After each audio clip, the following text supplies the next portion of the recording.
Untuk memadamkan api, petugas pemadam membutuhkan waktu sekitar 2 jam. Kebakaran dapat dipadamkan pada Senin dini hari tadi. Namun petugas tetap harus melakukan pendinginan dengan waktu yang cukup lama agar bara api tidak kembali membesar. Dari hasil penyelidikan sementara, polisi menduga penyebab kebakaran akibat korsleting saat dilakukan peremajaan instalasi listrik oleh 4 orang pekerja.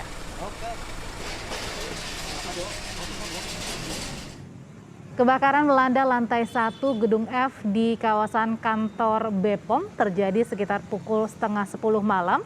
Asap tebal terlihat dari kejauhan dan dari keterangan petugas kebakaran tidak menimbulkan korban jiwa.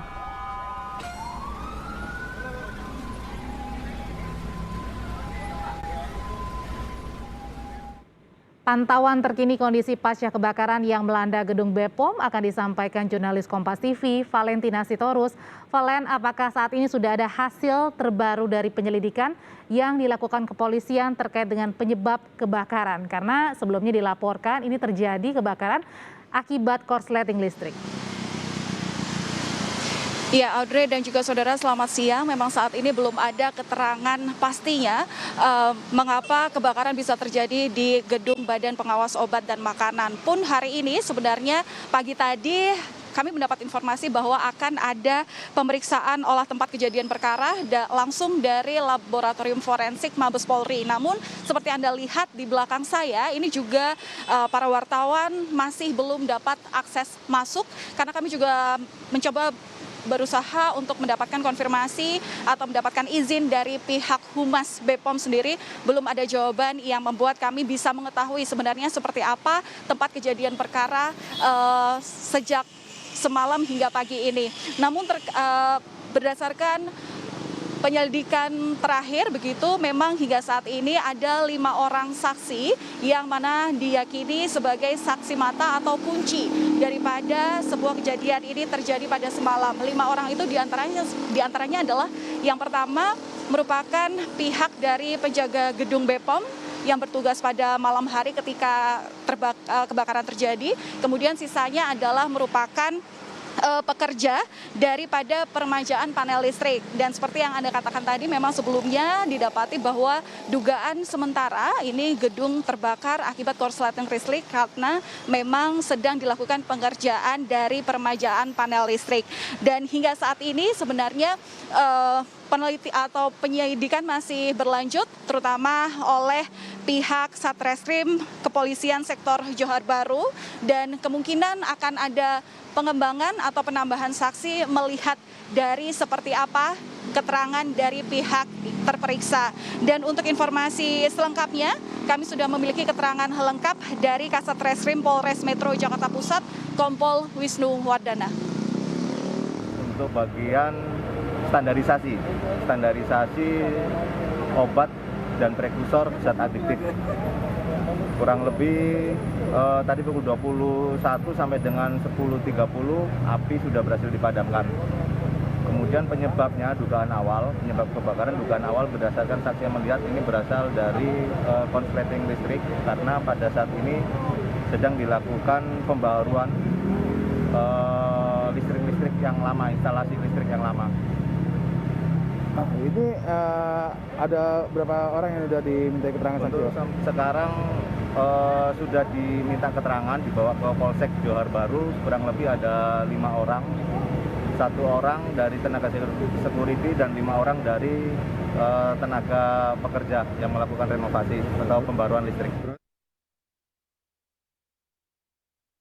Audrey, dan hingga saat ini memang pemeriksaan masih berjalan secara intensif.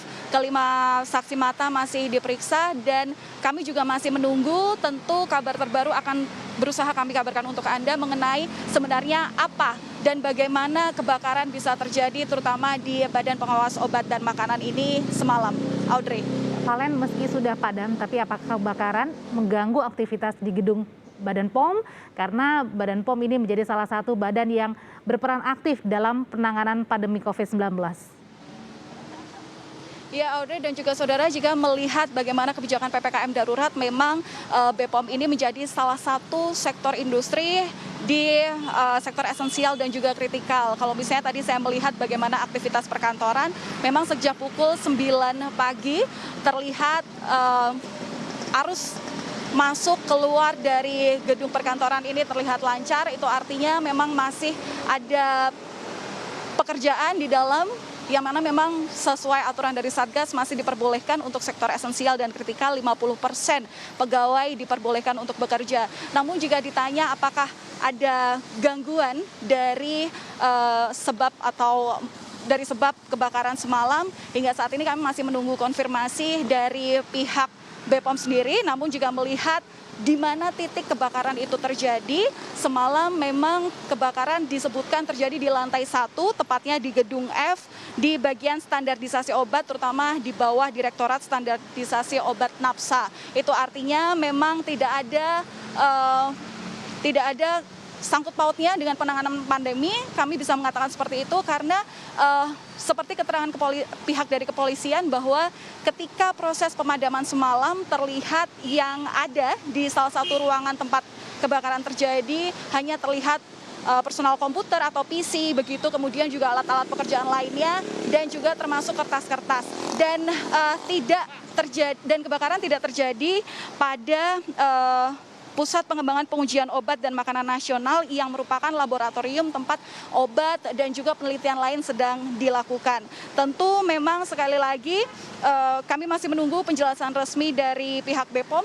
Kami berusaha menghubungi dan kami berharap akan segera mendapatkan rilis lebih lanjut terkait sebenarnya seperti apa kebakaran semalam terjadi, dampaknya seperti apa, dan juga ada dampak apa yang mungkin bisa berkaitan dengan kesehatan masyarakat, terutama di masa pandemi ini. Audrey. Kebakaran gedung BPOM masih diselidiki dan harapannya tidak ada yang terganggu karena Badan POM ini menjadi badan yang sangat krusial menangani pandemi COVID-19 di Indonesia. Terima kasih laporan Anda, Valentina Sitorus.